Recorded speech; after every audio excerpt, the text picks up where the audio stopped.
Good morning. I hope I'm audible enough. Thank you for joining us today. Before we move forward into our 2026 Mintel's global BPC predictions, let me take a little bit of your time to tell you about Mintel, what we do, who we are. So we're a leading market intelligence agency. We've been in business for over 50 years. And with our library of data, our AI-enabled tools, and a team of global experts like myself based all over the world, we're able to help businesses and clients like yourself grow. And how do we do that? We help you all to capitalize on actionable opportunities. And a part of that is actually our predictions. So we basically predict what's going to happen in the beauty market, highlighting gaps, spaces, also where the beauty market is evolving to. And with that, clients like you all are aware of the changes in the market that's taking place. So today's predictions, coming to our presentation, we have 4 predictions that we're going to go through this morning. The 4 predictions are metabolic beauty, sensorial synergy, beyond the algorithm, and go global. Now, how do we put this together? So like I said, at Mintel, we have a team of analysts sitting all around the world.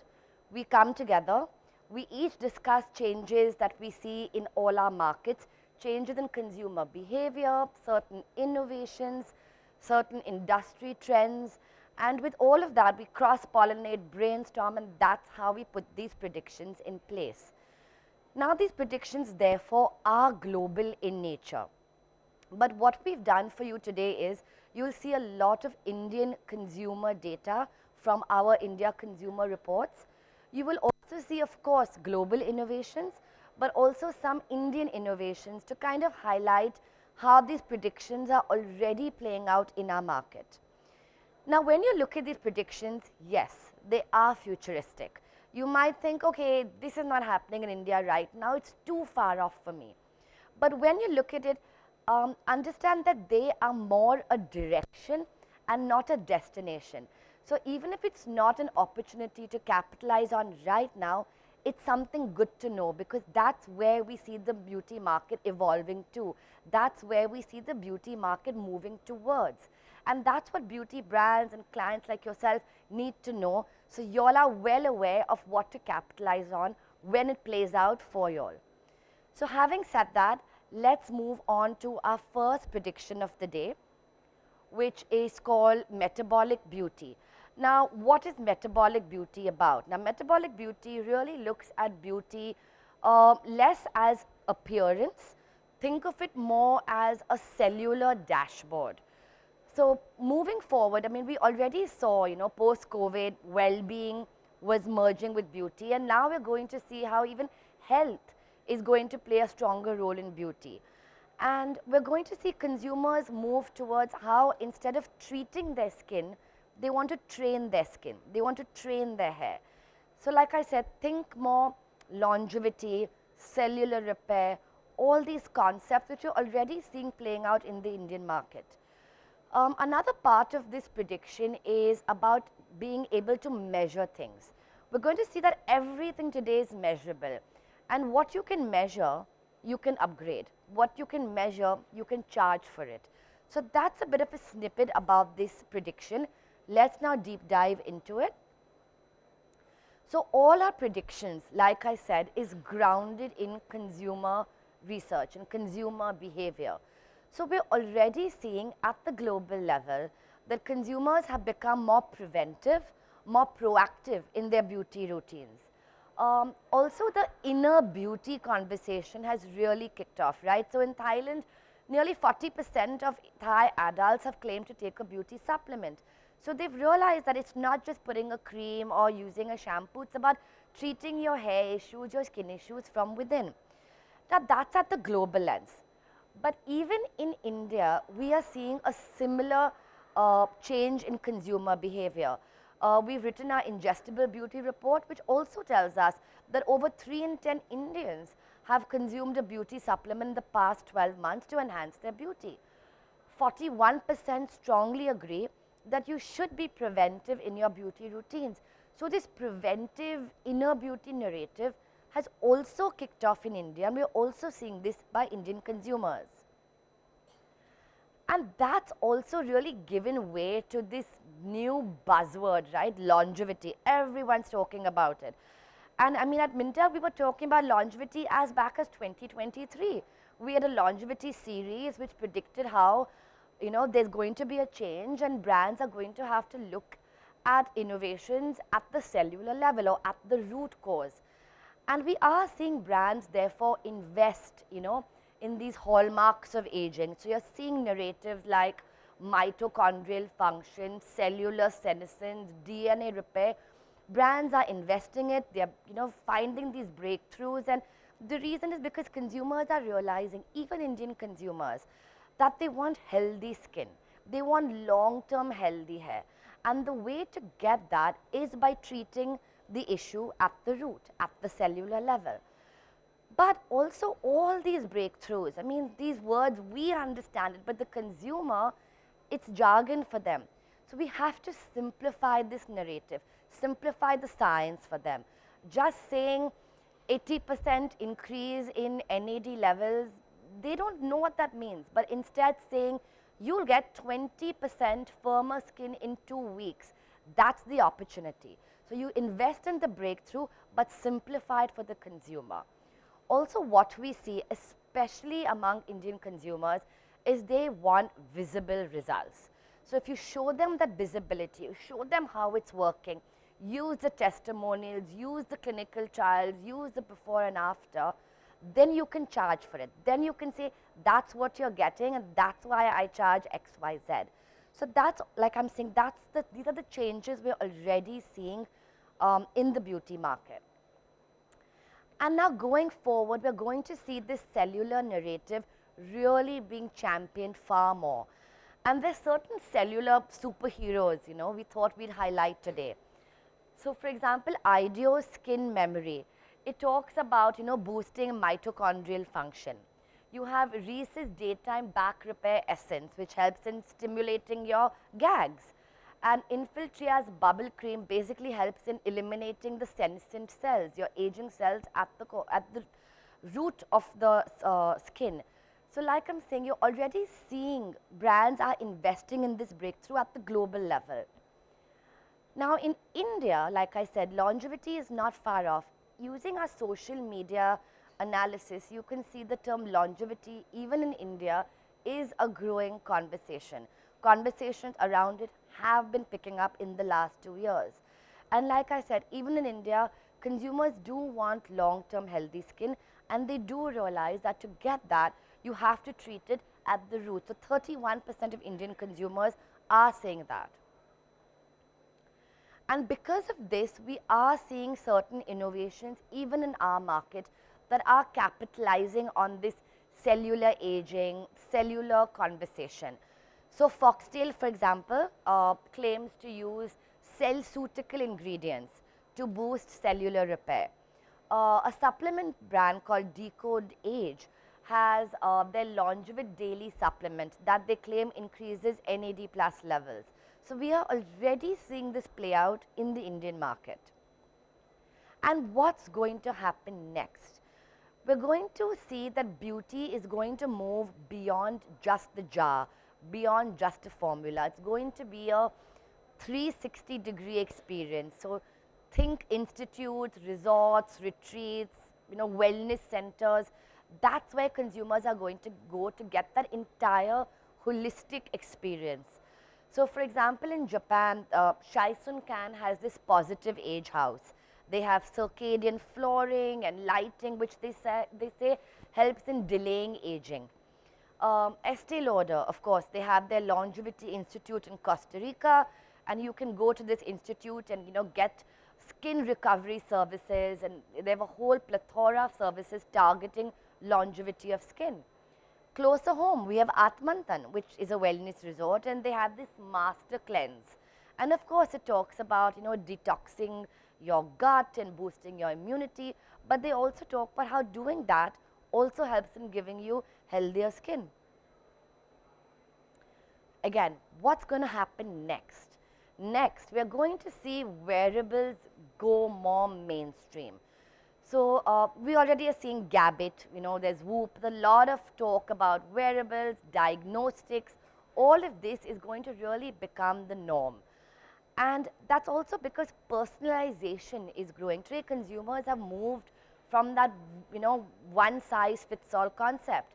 So things like epigenetic testing to give you skincare that's really for you, or Lancome Cell Bioprint. It's basically a lab on a chip. With one swab, it tells you what are the skin issues you have. And you'll think, oh, that's very far off, that's global. But in India, we have Beauty Map, which claims to be India's first DNA test, which tells you the skin issues and hair issues and then personalizes your skincare routine based on your DNA issues. So what are the implications of this first prediction? So like I said, we're going to see long-term healthy skin be something that consumers want to move towards. And we're going to see brands, like I say, invest in breakthrough.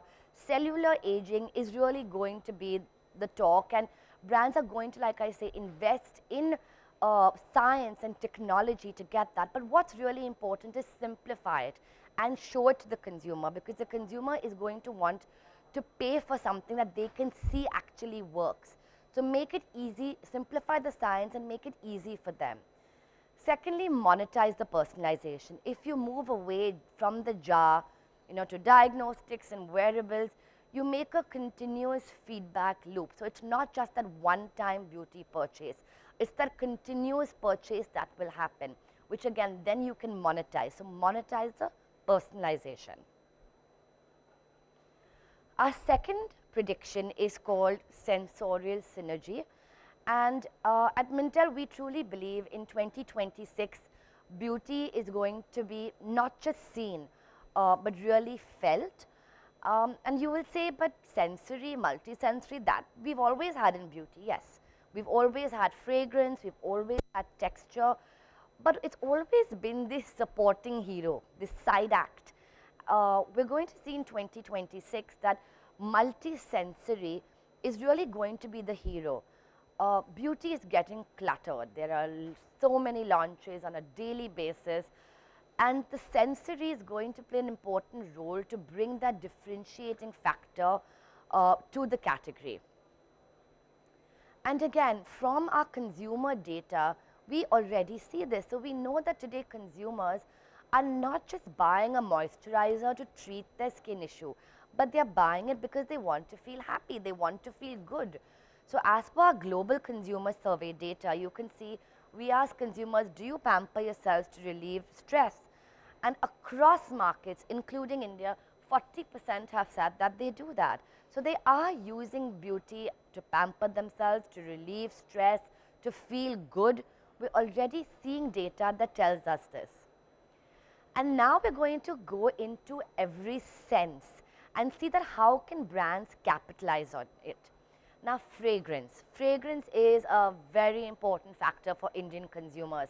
From our countless reports, we know that right after price, the most important factor that an Indian consumer looks at is fragrance. And again, from the data, you can see 52% would purchase a fragrance if it has a unique or memorable scent. So fragrance in beauty is very much appealing for the Indian consumer. And brands can therefore really dial up on the fragrance in their beauty products. Now, having said that, I'm not saying invest in a heavy fragrance. That's not the thing, because we know that Indian consumers associate a heavy fragrance with strong chemicals, something they still believe is unsafe for their skin. But the idea is a unique, lingering, memorable fragrance. And we are seeing global innovations where they're really dialing up on fragrance, right? So Poupon is from Japan. They worked 6 years on this fragrance, which basically resembles the scent of a newborn baby's head. And the idea is that the newborn baby's smell, it leads to calmness, it helps in relieving stress, and that's what they basically bottled up in their fragrance. In the US, Billy, they rented out this huge campaign. Just basically an example of how even marketing can look at senses. They basically put up this huge hoarding which encourage consumers to scratch the underarm to actually then get the fragrance of their cocoa vanilla scent there and there as they walked by. Coming to the next sense, which is sight. Now, packaging is again, it's the first thing the consumer sees when they walk through an aisle, right? Packaging is what stands out. And again, we're not saying invest in, something really expensive, but again, invest in packaging that makes a mark, brings a differentiation to the consumer. Again, our data tells us that consumers are choosing skincare based on the visually appealing packaging. So why not invest in it? Foxtail, for example, again, it talks about the colorful packaging that it uses in its products, which they do to evoke emotions. So we're already seeing that. Coming now to sound, we see the food category has really capitalized on sound, right? The break of a wafer, the crisp. Doritos had a whole campaign where they spoke about the crunching of the Doritos wafers. Puka, when it launched in India by Unilever, they had a whole self-care campaign using ASMR. Now, sound is something that's really not been harnessed as much in beauty. But when we were talking to our, the other analysts all over the globe, we were talking about how when you click a prestige lipstick, like a Chanel lipstick, there's a very distinct sound that comes with the click of the lipstick, which signifies luxury, signifies premiumness. We know premiumization is, again, a very growing conversation in India. We have a whole report on it. So again, sound is something that's really not been capitalized on and can be something that brands can look at playing with in their marketing and their communication. Coming now to taste, we are seeing a lot of collaboration between the food category and beauty. And again, taste is something that's still quite new in the beauty category. Hyphen launched their mango sunscreen, lip screen, and they basically collaborated with Mango Bite, the candy. And the idea was to really make the consumer think what their lip screen would taste like, bring back that nostalgia, really dial up on the mango-ness of the product. And that's really well done through this taste collaboration. Similarly, Nike, I mean, it's a running brand, but they launched a soup shop at the end of their marathon, and the idea was to give their runners a recovery. All of this is what? It's really done to bring differentiation and leave that lasting impression on the consumer. Today, in an over-cluttered beauty market, you want the consumer to remember you. Texture. Texture is again a very important element to consumers, especially soap, bath and shower, facial skincare, even color cosmetics. We are seeing consumers ask for innovative textures. Also, texture is important because you can also provide an efficacy cue by it. If it bursts on your skin, if it foams up a certain way, it's working. If the color changes, it's working. All of this tells you efficacy. Efficacy is also very important to Indian consumers because we are a value-driven consumer. We want to pay for that value. And that value often is linked to efficacy. So Jergens, for example, they've got these lotion bursts. The second you put it on the skin, it bursts. We're seeing capsule creams, something that's really picking up in skincare, especially in South Korea. We actually have this product at our booth, so you can come see it after. And so we're seeing brands really innovate with texture-driven formulas. What's going to happen next? Beauty is going to move from just a store. We're going to see beauty, sold at airports already. It's happening in hotels, in resorts, and therefore the multi-sensory experience at these touch points is important. So of course, we're seeing AI, VR, it's already happening in the store. But what's going to be next? Look at the different sensories. Use the different sensories at these touch points to converse and talk to the consumer. So what is the implication of the second prediction? The second implication is basically, of course, sensory is important. We know it. We've always known it. But make it more of a hero act, not just a supporting engine. Beauty is going to be, it needs to be felt. It needs to give that lingering effect to the consumer, especially if you want to break away from the clutter, especially if you want to create a long-lasting relationship with the consumer. We now come to our third prediction, which is called beyond the algorithm. And what is our third prediction on? Our third prediction is on, of course, AI. Now, AI has brought a lot of perfection, a lot of flawlessness to the beauty category. But with this flawlessness also comes sameness. Everything looks the same, everything's talking the same, which can get the consumers bored. They're bored of seeing the same generic products. So we believe going forward in 2026, consumers are going to crave that craftsmanship. They're going to crave that bespokeness. They want to see something that's made just for them. And that's what this prediction is about. Now, like I said, AI is here. We can't hide from it. But there's already consumer sentiment towards how AI is a bit sneaky. It's a bit invasive. So when we're using AI, we all, of course, love AI. It makes our work faster, it gives us better medicines, faster cars. I mean, a lot of good things come with AI, but it needs to be paired with transparency, paired with honesty. Brands need to be transparent about how are they using AI. Having said that, AI can be used for its benefits. It can be used in finding the latest ingredients, helping with production, with workflow, simplifying things, making things faster. AI can be used for all of that.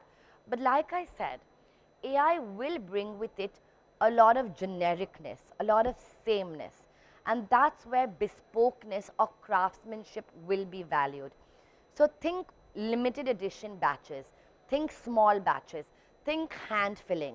So Pure Earth in India talks about, limited edition products, they talk about bottling it, they talk about how they hand pick the ingredients. All of this signifies even luxury cues. It signifies premium cues, prestige cues. We're going to see in an AI tech-driven world that consumers are going to get fatigued with it. And they're going to want to crave that connection, crave that, feel of togetherness. And brands are going to use that to build a community of beauty consumers. So even in India, for example, Indie Wild launches her products specially for her consumers through parties and coffee raves, and she makes the consumers try the products before she goes to selling it on Nykaa. And what's the reason for that? The reason is to create that community, create that relationship with her consumer firsthand. So again, what are the implications of this prediction? The implications are safeguard your IP, definitely. In a world of AI, you don't want to be looking exactly like the next person. Bring that distinctness. And also use craftsmanship. Use that messiness of your magic human touch, because that's what's going to be the differentiator going forward. And coming to our last prediction called Go Glocal. Now, this is actually Mintel's first ever client exclusive prediction. And the reason is because what we do in this prediction is we actually talk about the emerging markets. India being one, of course, there's a lot of eyes on India, but there are also other emerging markets like the Middle East, Indonesia, Philippines, Vietnam. All of these markets are also picking up. They are also being looked at by global brands, by brands in India. So what this prediction does is it basically helps us understand, if you're looking at a global market, how to really cater to that. If people are looking at India, how to cater to the Indian consumer. So we had a whole report on this, on global beauty trends and how it's playing out in India. And what we saw through our data is that Indian consumers are definitely interested in trying beauty products that are inspired by your K-beauty, your J-beauty. Of course, there's a lot of buzz around it, and they want to try it. There's also a lot of brands coming into India which they are excited to try. But there is also very clear sentiment that these brands are not made for me. I mean, India is a hot, humid, tropical country. I don't know if glass skin is going to make my skin look sweaty instead. So that's the perception they're having, that does that product work for my skin type? Does it work for my hair? Does it suit Indian weather, Indian climate? So it's very important to keep local needs in mind. So when brands are looking at India, it's important to understand what does the Indian consumer want? We're beginning to see brands, put up very front and center in their communication, made for Indian skin, tested on Indian skin. That is important because that makes the consumer really understand that it's made for me, it works for me. Like I said, there is definitely, however, interest in using products that are either coming into India from global markets or that are being made inspired by K-beauty, J-beauty trends. Now, why are Indian consumers using it? The key reason, and we see a very difference in reason between the millennials and the Gen Z. Now, the millennials are using it for efficacy. They believe global beauty trends, global beauty brands give better quality ingredients, they work better, so they are driven towards the efficacy side of it. But the Gen Zs are using it because it's trendy, they are using it for indulgence. So that is the reason why the Gen Zs are using it. So it's important to keep this in mind, when you're looking at the Indian market. And what are we going to see going forward? These are certain, innovations from the global market. Like I said, it's very important to localize it to those consumers. So like I said, Middle East is a market, again, really getting very popular. Over a majority of, Saudi women have claimed to expand their beauty routine in the past 12 months. And we are seeing brands like Antati, it's a Lebanese skincare brand, and it caters especially to hijab wearing women. It understands what are the skin issues they really face when they wear a hijab. Again, hair care brands like Dove, in the Middle East, they have spoken about what are the hair issues that happen with wearing a hijab. So we're seeing this already play out in the global market. Bior, of course, from Japan, they recently launched an airy, rich whole cream which they claim adapts to the weather in Japan. So it basically releases more moisture when during the drier winter months, and the same cream releases less moisture during the summer humid months. So it's very climate adaptive, and that's what we're going to see. Climate adaptive, weather adaptive skincare, hair care is going to happen going forward. What also is going to be the need later on? Now, while of course everybody wants innovation, we are going to see a lot of localism, a lot of culture, a lot of heritage also being valued. So like, very often global clients will come and ask me, is Ayurveda still important for Indian consumers? Absolutely. It still is very much important for the Indian consumer. Do they want modern Ayurveda? Yes. They do believe that Ayurveda needs to be modernized, for today's skin issues, for the pollution we face, for the heat we are facing, but they still value that Ayurveda. So similarly, what we believe is harness the culture, harness the heritage. We're seeing a lot of innovations, for example, in the Latin market, where they're talking about Latino hair, Latino culture, Latino ingredients. Similarly in the Middle East, similarly in India. So this is really going to get more and more popular going forward. And using our Mintel's AI-enabled tool called Mintel Spark, which is basically, we aim it to be a thought generator. It basically helps you to bring your concept to life with a simple click of few prompts. I wanted to, I just keyed in a prompt to understand what would be certain innovations, using culture, using heritage going forward. And Mintel Spark quickly generated these product ideas for me. Like I said, we have our booth today here, so do come and you can try out Mintel Spark, and of course you can chat with me on beauty going forward. So finally, the implications for our last prediction is, of course, global trends are going to make their way into India, and Indian consumers are open for them. But it's very important to localize it for the market. Whether it's India, whether it's the Middle East you're looking at, or whether it's Indonesia, keep the local needs in mind. Also communicate and celebrate the richness, celebrate the culture, celebrate the heritage. Ayurveda is very much here to stay, but take it to the next level, celebrate it more. That's what's going to be the need going forward. So that brings us to the end of the session. Like I said, we went through 4 predictions, which was metabolic beauty, sensorial synergy, beyond the algorithm, and go global. like I said, we do have a booth today, so I'm very happy to take more questions. We can chat at our booth. It's L11. You can also scan this QR code if you like more information and if you'd like a copy of our presentation today. So thank you.